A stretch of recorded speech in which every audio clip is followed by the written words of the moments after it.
அனைவருக்கும் வணக்கம். நாடாளுமன்ற தேர்தல் முடிவுகள் அங்கங்கே வெளிவந்த வண்ணம் இருக்குது. சற்றேறக்குறைய 70% ரிசல்ட் நமக்கு தெரிஞ்ச மாதிரி தான். இப்போது தமிழ்நாட்டில் இந்த திமுகவோட கொத்தடிமைகள் ரொம்ப மகிழ்ச்சியாக இருப்பாங்க. ஏன்னா காரணங்கள் கேட்டால் சொல்லுவாங்க, திமுக ஆடுமானுங்க. அதில் நாளை காலையில் எங்கள் ஐயா ஸ்டாலின்லாம் வெளியில் வந்து வசனம் பேசுவார். இது பெரியார் மண்ணும் பாரு, இது அண்ணா மண்ணும் பாரு, இது முசோலினி மண்ணும் பாரு பேசுவார். எல்லாத்தையும் எடுத்து பேசுவார். ஆனால் இந்த ஸ்டாலினால் ஒன்று உத்தரவாதம் கொடுக்க முடியுமா? இப்போ நடந்து முடிஞ்ச நாடாளுமன்ற தேர்தலில் ஓட்டுக்கு 10 பைசா நான் கொடுக்கலங்க, நேர்மையான இப்போ விழுந்த வாக்குகள் எல்லாம் எங்களுக்கு திமுகவுக்கு நேர்மையான வாக்குகள்னு இந்த திமுகவுக்கும் இந்த திமுகவோட தலைவர் ஸ்டாலினுக்கும் சொல்கிறதுக்கு தைரியம் இருக்கா? ஏன்னா தமிழ்நாடு முழுவதும் பெரியாரோட மண் 300 ரூபாயிலேருந்து 1000 ரூபாய் வரைக்கும் விற்றுருக்குது. மொத்தத்துக்கே 300 to 1000 தான் பெரியாரோட மண்ணோட விலை.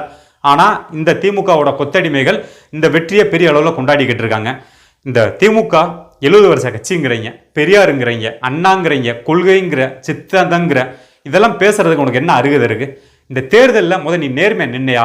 நேர்மை இப்போ உனக்கு விழுந்த வாக்குகள் நேர்மையான வாக்குகளா? ஒவ்வொரு தொகுதியிலையுமே 300 ரூபாயிலிருந்து 1000 ரூபாய் வரைக்கும் கொடுத்து விலைக்கு வாங்கியிருக்க ஓட்டுகளை. இதுதான் உன்னோட வெற்றிக்கு காரணமே. உனக்கு ஓட்டு போட்ட வாக்காளர்களுக்கு சாராயம் வாங்கி கொடுக்கலன்னு உன்னையா சொல்ல முடியுமா?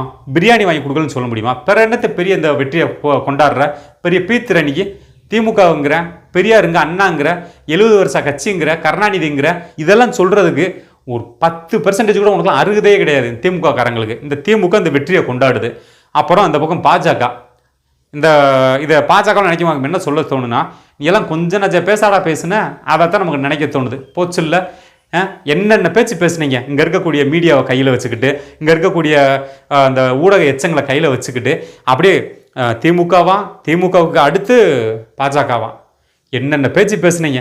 தேர்தல் முடிவு என்னாச்சு பார்த்தீங்களா? மண்ணை கவிட்டீங்க. தமிழ்நாடுனாலே நாம் தமிழர் ஹெத்து, அதை ஞாபகத்தில் வச்சுக்கணும். திமுகவா வெர்சஸ் நாம் தமிழர் அணி தான் இனிமேல் கால நிலவரம் இருக்கும். Anna DMK out, BJP out, OPS out, AMMK, PMK, VCK எல்லாம் மொத்தமாக அவுட்டு. இனிமேல் திமுகவா நாம் தமிழரா, ரெண்டே இதுதான் மொத்தத்துக்கே போட்டி. இது ஒரு பக்கம் இருக்கும்போது அதுக்கடுத்து அதிமுக பேச வேண்டாம். ஏன்னா அவங்களே தாய் இல்லாத புள்ள, எங்களை பேச வேணான்ட்டாங்க. அவங்கள விட்டு தள்ளுங்க. உண்மையிலே இப்போ நடந்து முடிஞ்சிருக்கிற நாடாளுமன்ற தேர்தல் ஒரு எந்த கட்சிக்கான ஒரு திருப்பு முனை ஏற்படுத்தும்னா முழுமையாகவே நாம் தமிழர் கட்சிக்கான திருப்பு முனை. இது நாம் தமிழர் கட்சிக்கான திருப்பு முனை தான் நம்ம சொல்லணும். ஏன்னா இந்த தேர்தலில் நியாயமான முறையில் தேர்தல் எதிர்கொண்டு இத்தனை லட்சம் வாக்குகளை மக்கள் ஒரு கட்சிக்கு இப்படி ஒரு நல்ல ஒரு சித்தாந்தத்துக்கு, நல்ல ஒரு கொள்கைக்கு இத்தனை இளைஞர்கள் திரண்டு உழைச்சதோட வெளிப்பாடு நாம் தமிழர் கட்சி இன்னைக்கு இரட்டை இலக்கத்தில் வாக்குகள் வாங்கியிருக்கு. நல்லா மகிழ்ச்சியாக இருக்குது. உண்மையிலேயே நாம் தமிழர் கட்சிக்கு விழுந்த உண்மையான வாக்குகள் ஈரோடு கிழக்கிலையெல்லாம் அப்படியே எங்கள் அண்ணன் செந்தில் பாலாஜி பணத்தை வாரி இறைச்சார் பாருங்கள். இன்றைக்கி அந்த ஈரோடு கிழக்கில் எத்தனை வாக்குகள் வாங்கியிருக்கு பாருங்கள். உண்மையிலே இதெல்லாம் நாம் தமிழர் கட்சியோட ஒரு இது. அண்ணன் சீமான் கொஞ்ச நாளைக்கு முன்னாடி சொன்னார், நாம் தமிழர் கட்சியோட இந்த இதில் இலக்கு 1 கோடி வாக்குகள்னு சொல்லி. நெரிக்கணுமா இல்லையா? இதுதான் நாம் தமிழர் கட்சிங்கிறது.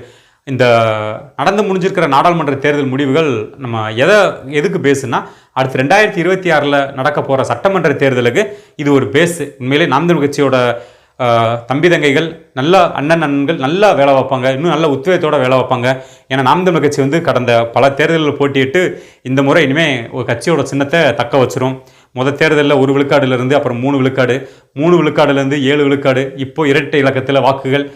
உண்மையிலே இந்த கட்சி இந்த தேர்தல் உண்மையிலேயே யாருக்கு சாதகம்னா திமுகவுக்கெல்லாம் சாதகம் கிடையாது. முழுமையாகவே நாம் தமிழர் கட்சி சாதகம். நாம் தமிழர் கட்சியை அடுத்த கட்டத்துக்கு இந்த தேர்தல் எடுத்துகிட்டு போகுது. இதைத்தான் நம்ம உன்னிப்பாக கவனிக்கணும். இனிமேல் நாம் தமிழர் கட்சியில் இருக்கக்கூடிய ஒவ்வொரு ஆளுமே நல்லா பயணிங்க, நல்லா வேலை பாருங்கள். நம்ம கட்சியை அடுத்த கட்டத்துக்கு எடுத்துகிட்டு போகணும். 2026 நமக்கான தேர்தலாக இருக்கணும். 2026 நம்ம வெற்றி பெறணும். இனிமேல் நம்ம நகர்ற ஒவ்வொரு மூவுமே வாக்கை நோக்கி நகரணும். வாக்கை நோக்கி இத்தனை நாளாக நம்ம அந்த சமுதாய சேவையை நோக்கி நகர்ந்துக்கிட்டு இருந்தோம். இப்போயுமே சமுதாய சேவை செய்யுங்க. அந்த சமுதாய சேவையோட ஒட்டி வாக்களை நோக்கி நகருவோம். வாக்களை நோக்கி அந்த கிளையை நோக்கி நகருவோம். கிளையை நோக்கி நகர்ந்தால் மட்டும்தான் நம்ம 2026 சட்டமன்ற தேர்தலில் நாம் தமிழர் கட்சி வெல்ல முடியும். இதை பேச வச்சு மக்கள் எல்லோருமே ஜெயிக்கிற பக்கம் நிற்கணும்னு நினைப்பாங்க. இத்தனை லட்சம் வாக்குகளை மக்கள் நமக்கு அளிக்கும் போது கண்டிப்பாக நம்மளை ஜெயிக்க வைக்கிறதுக்கு ரொம்ப பக்கத்தில் தான் இருக்குது. இனிமேல் நம்ம போடக்கூடிய எஃபோர்ட்டு தான் அதிகமாக இருக்கணும். அதனால் நாம் தமிழர் கட்சியோட ஒவ்வொரு உறவுமே நல்லா களத்தில் இறங்கி வேலை வாருங்க. இது நமக்கு ஒரு பேஸு. இப்போ நடந்து முடிஞ்சிருக்க நாடாளுமன்ற தேர்தல் முடிவுகளும் முழுமையாகவே நாம் தமிழர் கட்சிக்கு ஒரு நல்ல ஒரு உத்வேகத்தை கொடுத்துருக்கு. நன்றி.